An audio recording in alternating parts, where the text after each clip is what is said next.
So recently, 8bitdo released this. This is the Pro 2 Bluetooth gamepad, and it supersedes the insanely popular SN30 Pro Plus. The Pro 2 got released in the UK last week, but it's actually been out a few weeks in America, and they are both great alternatives to the official Nintendo Switch Pro controller. Both are well worth owning individually, but what's the differences between them? At first glance, they are identical, and in many ways they are. But if you dig a bit deeper, you'll uncover a few key differences. So in today's video, I'm going to tell you the major differences between the two and some small changes that you may not have noticed straight away. So by the end, you'll be in a better place to decide which one is for you. The SN30 Pro Plus or the Pro 2. So please do subscribe and join me as we look at the comparison between the Pro Plus and the Pro 2 controllers, both from 8bitdo.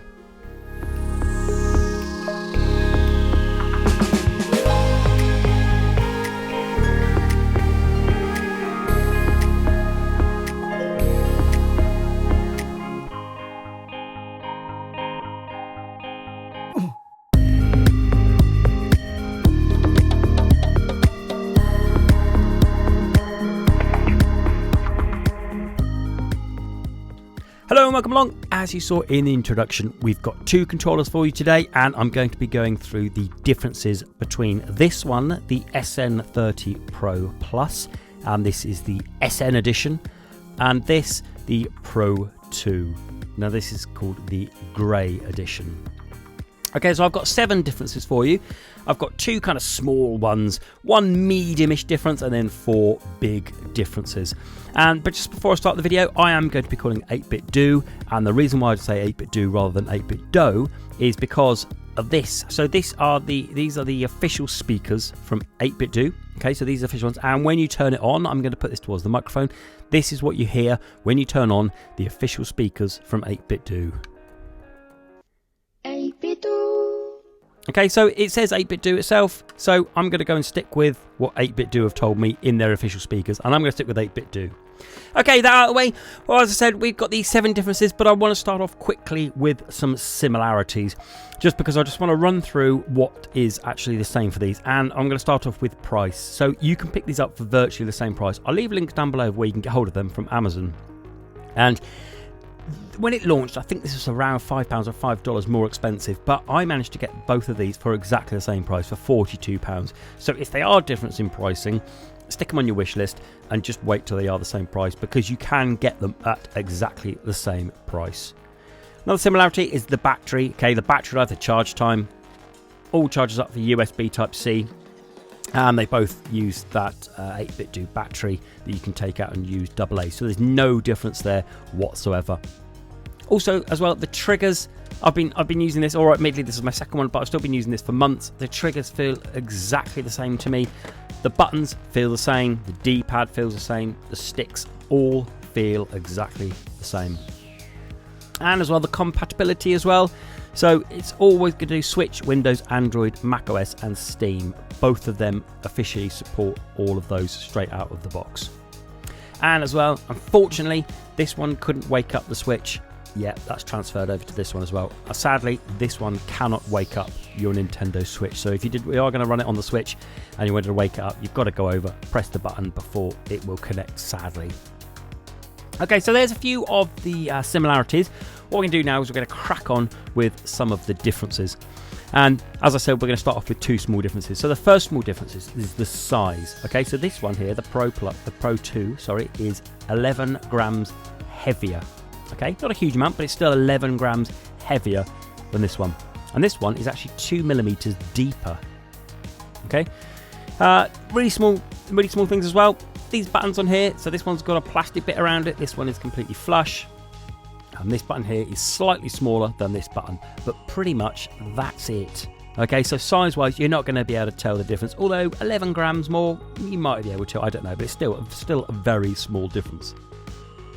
And now the second difference, again, is another small one, but it means quite a bit to me because it's one of my pet hates. When you used to be able to turn this on, so if I turn this on and I show this to the camera, can you see that? No, you can't. If the LED is flashing along there, it's very difficult to see, but it's quite difficult to see. Whereas if I get the Pro 2 and I do the same, There you go, look, you can really see the difference, okay? So it means a bit to me. This LED seems to be brighter inside of there than inside of there. Again, like I was saying, very small, but for me that actually means quite a bit. Now moving on, we're going to go take it up a notch, and we're going to go to something like a medium difference, okay? So this is number 3, the medium difference. Now, as I said, this is the grey version, and the colours might be different than all the others, but as you can see, there's like a two-tone. This bit here is kind of like got a grip texture to it, okay? So it feels kind of grippy, whereas in the old one, the SN30, it's smooth all the way around. On all the versions, it's all nice and smooth, but on this, bit grippy texture on there, so it feels great in the hand. Really pleased with that. So that's a medium one for me, because I really appreciate the fact that it's kind of this grippy texture for when you want to hold it. Really like that. Okay, so there's a few of the other ones out of the way. Now we're going to go into the 4 biggies, and they kind of all revolve pretty much around this first one. So number 4, it's the software to change it. With this one, what you have to do is you have to link up to your PC, load up the Ultimate software, make all the changes, load it onto a controller, and play away. Different on this one. This one has an app, okay? So you grab your iPhone or your Android, and it has an app, the Ultimate software. Again, I'll leave links below where you can get hold of this. And then when you fire up the app, so you have it like this, you kind of set off the controller, so it's all flashing there, and then it links to your device. It says here, click to use the Ultimate software. So you have to click this button. So click that. There we go. We've connected. Now this app is fantastic. You can do everything on the fly wirelessly and send all the information to your controller wirelessly. There's no plugging it in. There's no faffing about. There's no booting up your computer, loading it onto your controller, logging back. None of that. Straight away, bang, straight into the app. Okay, so I've connected it now. Although it's not compatible with iOS, it does work on iPhones as well as Android as well. So let's say, for example, we're going to do more settings. You can change all your mappings, your sticks, your triggers, your vibration, your macros, and a couple more settings for updating firmware stuff. I'm on firmware version 1.02. There was an update this morning. And change your profile, and you can do everything, and it does it on the fly.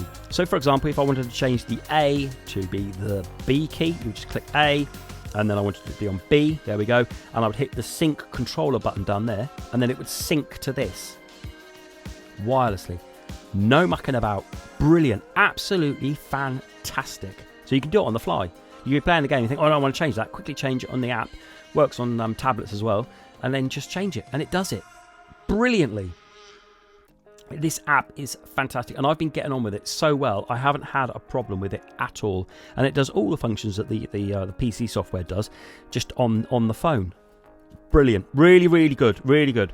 Okay, so that was number 4, and then we're gonna whip over to number 5, because it also incorporates the app as well, and that is this button here that I use to connect. This is the profile selection button. Okay, so when you use on the one before, what you used to have to do is you had to load up your profile on the software and then load it onto the controller, and then where you'd go. That's changed for this one. What you do now is you just press the button to change the profiles. You've got 1, 2, and 3. So, for example, on here I've got profile 1, which is test, profile 2, which is test 2, and I've got nothing on profile 3. And then all you do is you create, let's say, create a profile, and let's rename it test 3.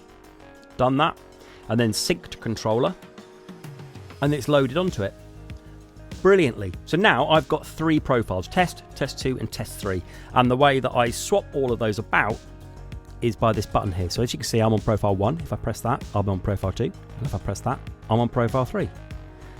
No mucking about, no syncing up to the computer, away you go. So if you've got your Fortnite setting on profile 1, you've got your Overwatch setting on profile 2, and your Minecraft setting on profile 3, all you need to do is I'm playing Fortnite, so I play 1. Then you want to flick over to Overwatch, flick it onto number 2, and then it changes all your buttons and all your settings for Overwatch. And then you've got different settings for Minecraft. You press it again, you're on profile 3, and then bang, you're in there. Absolutely fantastic. It makes it so easy. In conjunction with the app and this button, it's fantastic to be able to change it about. Brilliant. Absolutely love it.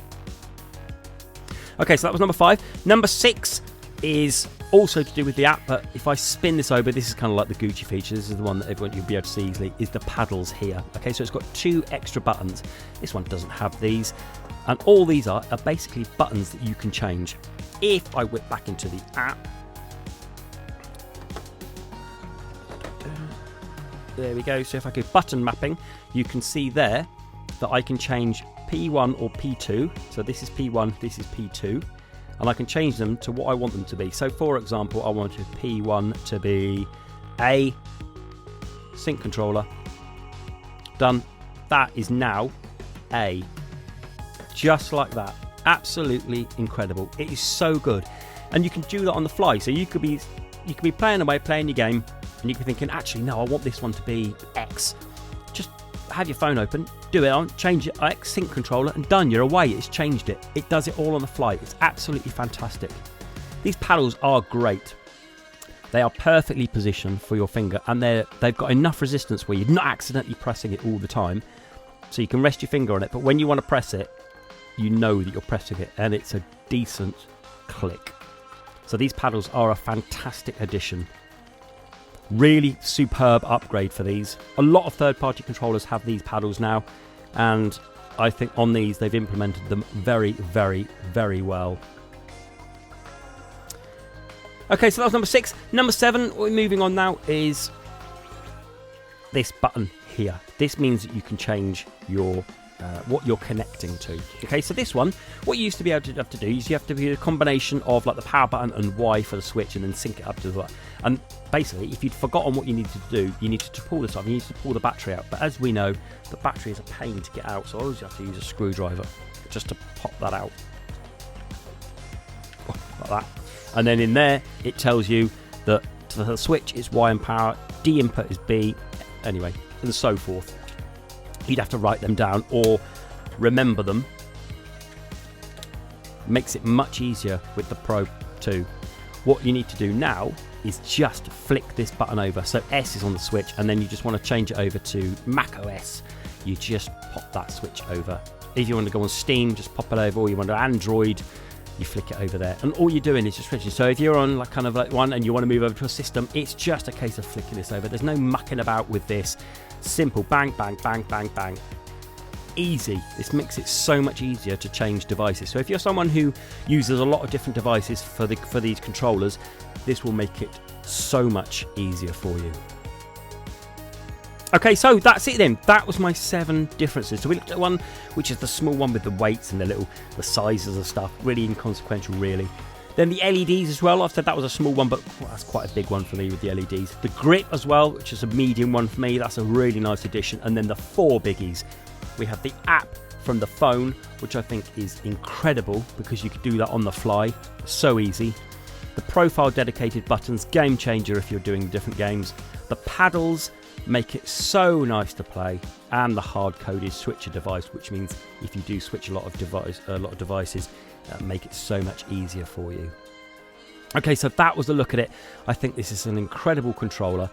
A couple of little tweaks. I don't know if the waking up of the switch would mean a firmware update. I don't know, but if it could do that, this would be probably the best Switch controller that has ever been made. So there we have it. I've given you all the differences I can find, and if I'm honest, at this point there's no reason to get the older Pro Plus, especially as you can get them at the same price point. Upon launch, the new version was around £5 or $5, and even then I still don't see a reason not to get the new Pro 2. So let me know what you think of both controllers, and are you thinking of picking one up? Drop me a comment below, and as ever I'll leave links of where you can get both of these in the description. I've been Console and Tech Accessories. Until the next video. Bye bye.